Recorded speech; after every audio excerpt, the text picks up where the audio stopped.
Good afternoon, YouTube. So, Evan Bundy here again. It's been a long time. I'm doing a knife review today. I know it's been a while. Thank you for your patience. I just kind of took a break. I've been focusing on my engineering career. I still have a whole other year of engineering to do before I graduate. So, today we have two knives. Both of them I've had for 2-ish years. I may have done a knife review on them before, but this is an updated one because I've had them for much longer than before, because my last video was about a year ago. So, this one right here, this is the Firebird. That's the brand of the knife. It is the Firebird 460, and it is an axis lock. It used to also be my everyday carry knife. Slight problem, this broke. Well, not broke, it bent. And I've had some problems with this knife. It's fantastic, but the main problems being these screws right here. One of them feels like it's glued in. I believe it's this one that feels like it's glued in, and you just can't get it out without stripping it. So I haven't taken it out, and that's the only way to get this off, and then replace this piece. So unfortunately, that can no longer be my EDC knife because I just can't fix it. This is the Tonife Squirrel knife. I love this little bugger. As you can see, this one is a full tang, teeny little knife. Teeny. What I like to do with it is I like to keep it inside of my bag. Just goes right there. No one even knows it exists. And it's fantastic. It does everything I need it to. So the first test is going to be this. Pretty sure you could have all seen that coming.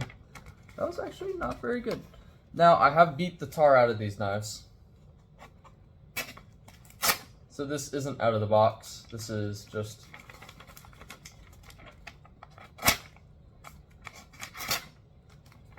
This isn't out of the box. But that's how that knife is doing after some abuse. This one's had a lot of abuse. I'm pretty sure I cut a little bit of bone with it even. So same test. That worked fantastic. Test 2 was from the top. Not the best, but it still functioned. What was my third test? I think that was all tests.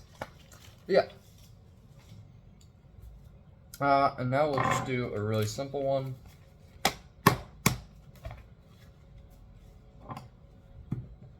Just pressure down. We're going to cut through, see how many sheets it cuts through.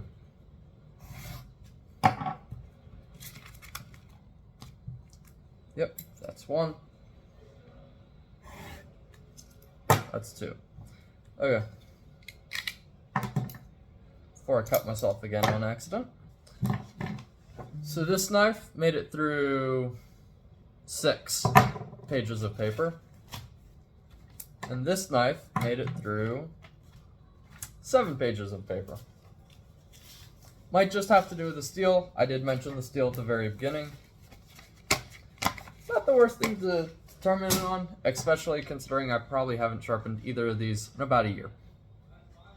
This knife is fantastic if you want to throw it in the bag. Just throw it inside your shoe, whatever you want to do with it. Throw it somewhere.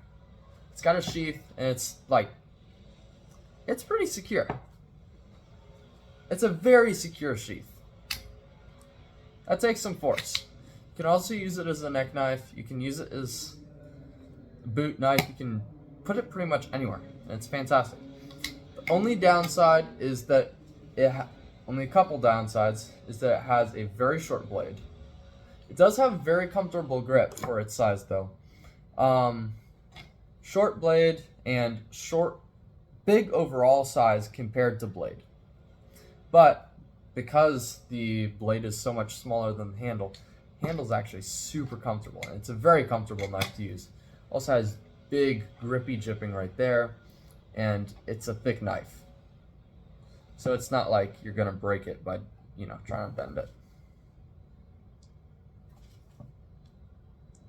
That's not gonna break it. not easily. This knife, much bigger.